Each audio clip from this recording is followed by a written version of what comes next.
Hello foodies, ఈ చిన్ని బుజ్జి chocolate బేస్తో చిన్ని బెంటో కేక్ని ఎలా ప్రిపేర్ చేసుకోవాలో చూద్దాం రండి. అది కూడా చాలా ఈజీగా విత్ మెజర్మెంట్స్తో చెప్తాను.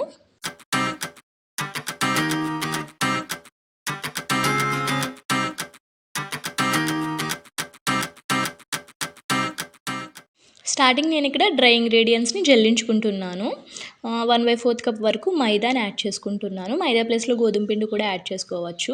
1/4 టీ స్పూన్ ఏంటంటే బేకింగ్ పౌడర్, హాఫ్ స్పూన్ వరకు ఏంటంటే బేకింగ్ సోడా, అందులో హాఫ్ క్వాంటిటీ వేసుకోవాలి. ఇంకా 1 టేబుల్ స్పూన్ వరకు కోకో పౌడర్ని కూడా యాడ్ చేసుకోవాలి. మనం ఇక్కడ చాక్లెట్ కేక్ని ప్రిపేర్ చేస్తున్నాం కదా, అందుకని కోకో పౌడర్ అనేది మస్ట్. మీరు నార్మల్ కేక్ అయితే కోకో పౌడర్ అవసరం లేదు. వెనీలా కేక్ అయితే ఇదంతా కూడా మంచిగా మిక్స్ చేసుకోవాలి. కోకో పౌడర్ ఇంకా మైదా కూడా ఉండలు ఎలాంటివి ఏమీ లేకుండా మంచిగా మిక్స్ చేసుకుంటే కేక్లో బాగుంటుంది. నేను ఇక్కడ 1 ఎగ్ని తీసుకుని మంచిగా బీట్ చేసుకుంటున్నాను. బీటర్తోనే అవసరం లేదు, మిక్సీలో కూడా యాడ్ చేసుకోవచ్చు, కానీ ఫోమ్ అనేది రావాలి. ఇందులో ఏంటంటే 1/4 కప్ వరకు షుగర్ పౌడర్ని యాడ్ చేసుకోవాలి. షుగర్ యాడ్ చేసుకుంటే ఏంటంటే మెల్ట్ అవ్వడానికి టైం పడుతుంది. షుగర్ పౌడర్ అయితే ఈజీగా మెల్ట్ అయిపోతుంది.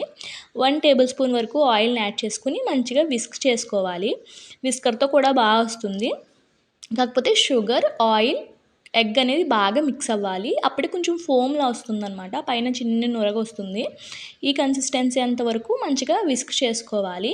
మనం ముందుగా జల్లించి పెట్టుకున్న డ్రై ఇంగ్రీడియంట్స్ ఉన్నాయి కదా, అవన్నీ కూడా 2 స్పూన్స్ వరకు వేసుకుని నెమ్మదిగా మిక్స్ చేసుకోవాలి. ఒకేసారి యాడ్ చేసుకున్నామంటే చపాతీ ముద్దలా అయిపోతుంది. అలా కాకుండా 2 స్పూన్స్ చొప్పున యాడ్ చేసుకున్నామంటే అది కూడా ఒకే డైరెక్షన్లో మిక్స్ చేసుకోవాలి. ఎలా పడితే అలా మిక్స్ చేసామంటే గట్టిగా అయిపోతుంది బ్యాటర్. ఇలా రిబ్బన్ కన్సిస్టెన్సీ వచ్చేంత వరకు మిక్స్ చేసుకోవాలి. మనం ఇక్కడ ఎగ్తో ప్రిపేర్ చేసుకుంటున్నాం కాబట్టి చాక్లెట్ ఎసెన్స్ కానీ వెనీలా ఎసెన్స్ని కానీ వేసుకొని ఒకే డైరెక్షన్లో మిక్స్ చేసుకోవాలి. కన్సిస్టెన్సీ అనేది చాలా కీ రోల్ ప్లే చేస్తుంది. నేను ఇక్కడ చిన్న స్నాక్ బాక్స్ ఉంటుంది కదా, స్టీల్ది కానీ అల్యూమినియం కానీ తీసుకోవాలి, హీట్ రెసిస్టెన్స్ ఉన్నది. దానికి ఆయిల్ గ్రీస్ చేసుకుని మంచిగా మైదాని డస్ట్ చేసుకుని ఈ బ్యాటర్ని యాడ్ చేసుకుని మంచిగా ట్యాప్ చేసుకోవాలి. చూడండి పైన బబుల్స్ వస్తున్నాయి కదా, ఈ బబుల్స్ వచ్చేంత వరకు కూడా మనం ట్యాప్ చేసుకోవాలి. లేకపోతే కుక్ అయిన తర్వాత ఏంటంటే పెద్ద పెద్ద హోల్స్లో ఉండిపోతుంది. లోపల కేక్ అంతా కూడా పైకి బాగుంటుంది, కానీ లోపల హోల్స్ ఉండిపోతాయి. 5 మినిట్స్ పాటు ప్రీహీట్ చేసుకుని 20 మినిట్స్ పాటు బేక్ చేసుకున్నామంటే కేక్ వాజ్ డన్. చాలా ప్లఫీగా వస్తుంది. ఇక్కడ చూసినట్టయితే మీకు అర్థమవుతుంది. నేను ఇక్కడ చేత్తో టచ్ చేశాను, ప్లస్ నైఫ్తో కూడా లోపలికి గుచ్చి చూస్తే ఏంటంటే ఎంత క్లియర్గా వచ్చింది. దీనికి ఎలాంటి వెట్టగా ఉండకూడదు. తడి అంటుకుందంటే మళ్ళీ ఒక 5 మినిట్స్ పాటు బేక్ చేసుకోవాలి. పూర్తిగా చల్లారిన తర్వాత చుట్టూ స్క్రాప్ చేసుకుని ఉల్టా పెట్టుకుని ట్యాప్ చేసామంటే కేక్ అనేది చాలా బాగా వస్తుంది. దీన్ని 3 లేయర్స్ వరకు కట్ చేసుకున్నాను నేను. దీనిపైన ఒక గ్లాస్ వరకు వాటర్లో 2 స్పూన్స్ వరకు షుగర్ యాడ్ చేసుకుని మంచిగా సోక్ చేసుకోవాలి. దీనివల్ల బేకరీ స్టైల్ లాగా వస్తుందన్నమాట.